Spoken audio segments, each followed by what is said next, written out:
Today's topic is going to be a message to Owen Shroyer, Alex Jones, and all of the people who have been affected by what I would consider the Revolutionary War that we are currently engaged in. So stay tuned, it's going to be a good podcast.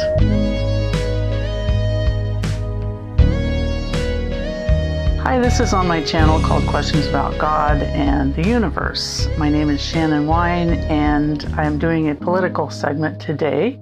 The frame of reference for what I'm talking about is this movie that I went to see put out by Hillsdale College called American Revolutionary. A very good historical movie, a documentary. I want to make the connections where I think in 2020, we realized that suddenly that we were in a war, and I think we had been in a war for quite some time, but we kind of woke up to the realization that things were getting crucial. Our country was being stolen from us, our freedoms were being stolen from us, our right to freedom of speech, all sorts of things. Some people went to the Capitol to protest, to try to get Congress to act and look into the election that we felt, allegedly was stolen, but everybody kind of knows now and knew back then the election was stolen. So figuring in that group are a lot of people. I think they said 1,600 people were arrested over that incident. A lot of them for just walking around in the Capitol, and Owen Shroyer was one of those. Alex Jones was not arrested, but he's suffered a lot of persecution in other regards. Owen Shroyer was just walking around recording the events. He was the cameraman, and he ended up going to prison for it. But the U.S. government is arguing that it's illegal for me to say 1776 in Washington, D.C. Don't believe me? Check the U.S. government sentencing memo for yourself. They said that me chanting 1776 in Washington, D.C. is worthy of 60 days in prison. From my heart for all the support in this really 5 years of political persecution that I've gone through. There was a lot of weaponization that went on against political opponents, against trying to squash any type of person, especially the people on the front lines that were trying to halt the devastation and to affect change. I would just say so many people, not just people who were arrested because they were protesting for something they felt was right. People on both sides of the aisle, Democrats, Republicans, there's just been a lot of warriors on the front lines that have been attacked by people who, I would say, a global group that seem to be working together to try to take this country down. And so Alex Jones has been a valiant warrior in the front lines, and his takedown was on a different level. It was lawsuit after lawsuit, trying to take away everything that he owned, including, I couldn't believe this, including his name, his likeness, his image and his likeness. They were trying to take that away from him. What? So, these warriors on the front lines, and if you're in a war, you're going to have fatalities. I'm not saying fatality in their regard, but I'm saying you're going to have damage that is done in a war, and they have been fighting. A lot of people, Tina Peters, the list just goes on. They have taken hits. They've taken slings and arrows. And as I was watching this movie, American Revolutionary, it became clear that we're in a lot of parallels to today. It was the founding of a brand new country. There were new concepts and new ideas that nobody had even thought of before. They were trying to come together. They, went through quite a bit of effort to win their freedom because their freedoms were being egregiously taken away and infringed on. And so, huge deprivation, George Washington at great personal cost, and a lot of times even funding food for the army out of his own stores. People going without food for days, people starving, not being paid, it was in the bitter winters, were one of the most famous battles where Washington crossed the Delaware in the middle of the night. I think they lost 2 people on that march just because they didn't have enough shoes for their troops and they didn't have enough clothes. So some of those guys were in that bitter night trying to march with no shoes, but they had an overwhelming victory in that instance, and it kind of rallied everything. You can see God's hand just helping them a little bit all the way. But another parallel that I could see was the majority of the country, they were enduring some suffering, but not the suffering like, for instance, the troops.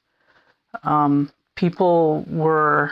was a difficult time for everybody, but because the war was so long, 6.5, 7 years, that's a long war. And, to try to come up with food and clothing and payment and all of that. So after all of the bitter battles and extreme deprivation toward the end of the war, when it was all settling down, people were living their lives. They were going on to do business. They were, living in their houses. They were warm. They were doing okay, even though everything was kind of in upheaval. They hadn't had a cohesive government. They hadn't come up with rules. Hadn't come up with, the states weren't together. They hadn't come up with taxation so they could pay their soldiers. Soldiers who had been gone for 2 years without payment and were basically, their families were extremely poor.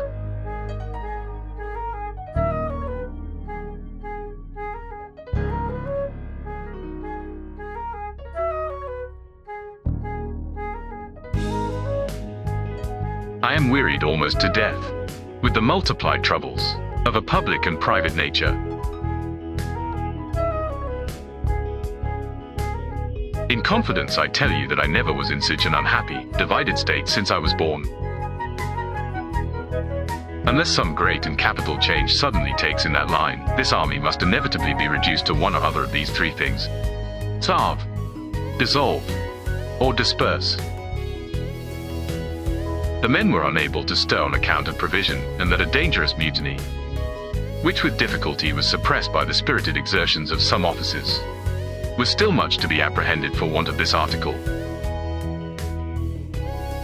We have no less than 2,898 men now in camp, unfit for duty because they are barefoot and otherwise naked. Britain's views and schemes for subjugating these states and bringing them under her despotic rule will be unceasing and unremitted. I can assure those gentlemen that it is a much easier and less distressing thing to draw remonstrances in a comfortable room by a good fireside than to occupy a cold, bleak hill and sleep under frost and snow without clothes or blankets. They seem to have little feeling for the naked and distressed soldiers. I feel superabundantly for them, and, from my soul, I pity those miseries, which it is neither in my power to relieve or prevent. I am wearied to death all day with a variety of perplexing circumstances.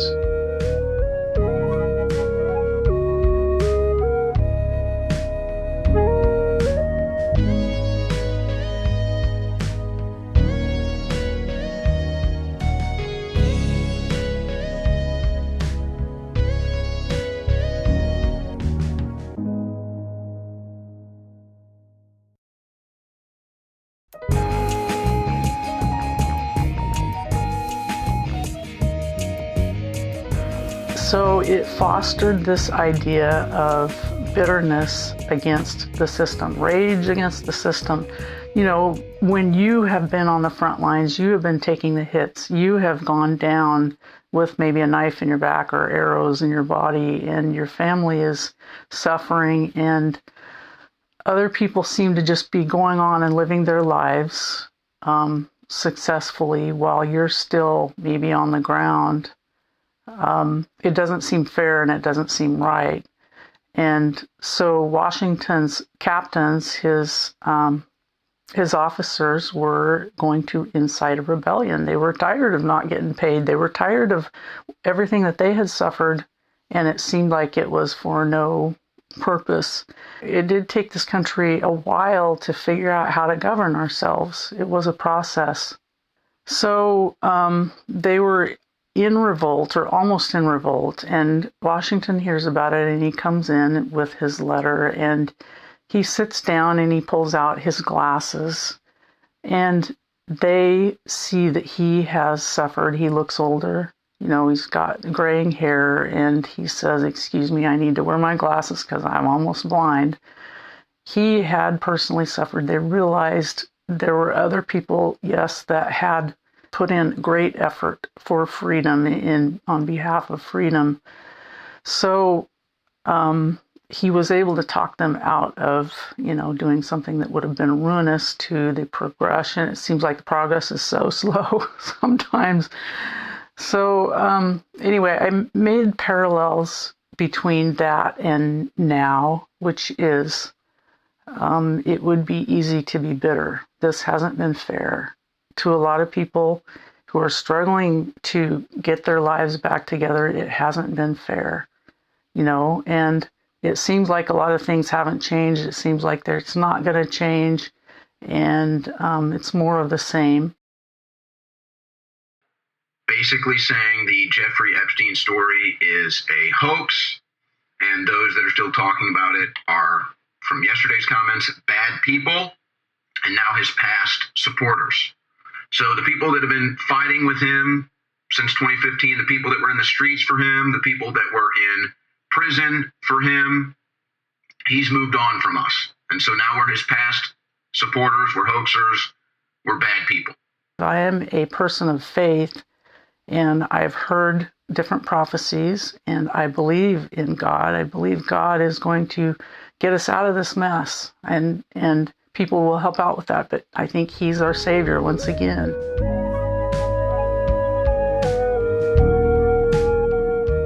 I liken it to Hannah in the Bible, where she was the second wife, and back then they could have more than one wife. And she didn't have any children, and the other wife had lots of children. And so Hannah was just persecuted all the time by this other wife, saying, "You're never going to do anything. You're worthless. You're blah, blah, blah. You're blah, blah, blah. Look at all these kids. I have his love. And she was bitter. It had been years and she hadn't had a child, and she was bitter. It's from the book of Samuel in the Bible, talking about Hannah. Chapter 1, verse 9. Now Eli the priest sat upon a seat by a post of the temple of the Lord, and Hannah was in bitterness of soul. It says she was bitter of soul, and prayed unto the Lord, and wept sore. And she vowed a vow, and said, O Lord of hosts, if you will indeed look on my affliction, and remember me, and not forget me, will give unto your handmaid a man-child, then I will give him unto the Lord all the days of his life, and there shall no razor come upon his head. So she's vowing a vow to the Lord, please, please, and very praying out of her bitterness, out of her devastation that she has suffered in this life. Came to pass as she continued praying before the Lord that Eli marked her mouth. So she was just moving her lips, and he thought she was drunk, and he told her, don't drink at the altar. And she said, no, I am a woman of a sorrowful spirit, hard of spirit. I have drunk neither wine nor strong drink. I have poured out my soul before the Lord. And we've all suffered. I did not suffer like a lot of you suffered, but we all suffered the evil, the deprivation of this economy, of what happened 2020 and beyond. This is what we should do. Present our bitterness to the Lord. Give it to him. Then Eli the priest answered and said, go in peace, and the God of Israel grant your petition that you have asked of him. And so she went her way, and she did eat, and her countenance was no more sad. So she believed that something different was going to take place. God was going to restore. The Lord remembered her, that verse 19. It came to pass when the time was come about after Hannah had conceived, she bare a son, and called his name Samuel, that is asked of God, saying, because I have asked him of the Lord. Hannah, because of the situation that was untenable for her, cried out to God in her bitterness and gave God the bitterness of her soul and asked him for restitution. He gave her restitution, and Samuel ended up being one of the greatest prophets of the Old Testament. He has 2 books. We read about him still today. He's in the Bible, the Holy Scriptures. So I would encourage people, you feel like you're battle-torn and weary, give it to God. Like in the revolutionary times, this takes time. It seems like it grinds so slowly, but God's working things out. He's going to work things out for this country. He's not done with it. You think that he's going to let this one country that stands up for freedom and for Christianity go down the drain? I don't think so. I mean, some people think that we're in the middle of Revelation. If we are, fine with me. I'm happy to go up, but we still have stuff to do. There are people who still need to hear about Jesus. There are things that need to be fixed in this world, globally, and in this country. So my thinking, and I'm speaking by faith, I think God is doing things. He's doing works. He's changing things. He won't leave things like they are. I wanted to give this presentation because when I saw the movie, I could feel the parallels, and I wanted to let's encourage each other to continue to build, to continue to hope, to continue to pray and believe God for this nation and this planet, for the peace of Jesus Christ.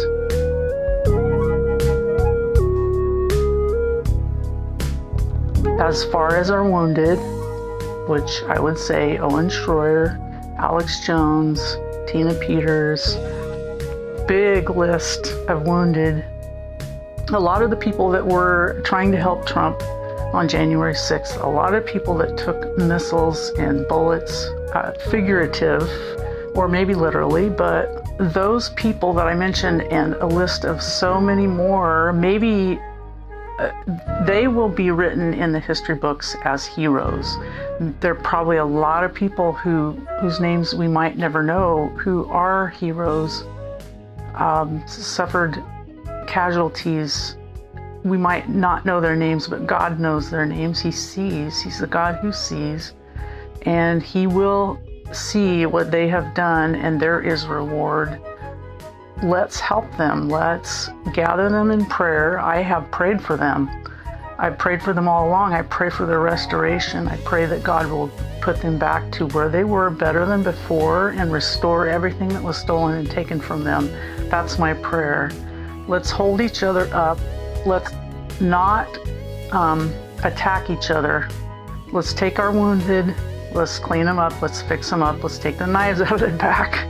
Let's bandage them up and pray over them and speak over them and maybe contribute to them financially, however we can help each other. Let's get into a community of collaboration with God and with each other to help this country to fix this world, because really that is one of the things that God asks us to do. He said, occupy until I come. Occupy, take over, and bring peace. Bring the peace of Jesus Christ. We don't have a religion that is oppressive. We have a religion that brings freedom. So let's come together, people, in unity of the purpose that we had when we began, which was to fix this country, to bring it back to life, to not let it die, to celebrate our freedom in faith in God, and to celebrate each other too. So God has plans. He has good plans. So let's cooperate. Let's get involved in that. Let's not fight against each other, people. Let's help each other. Let's bring each other together.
Thank you for listening to my political content. This is just one of many topics that I'll take on. I do other stuff on my channels, questions about God and the universe, which is random rants, political stuff, questions about the Bible, about God, Christianity, spiritual. Please like, subscribe, share, and if you would like to donate to what I'm doing, there are links in the description, and also you can go to shannonstuff.com. I have a link there where you can donate. But I appreciate you listening, and I'll see you on the next podcast.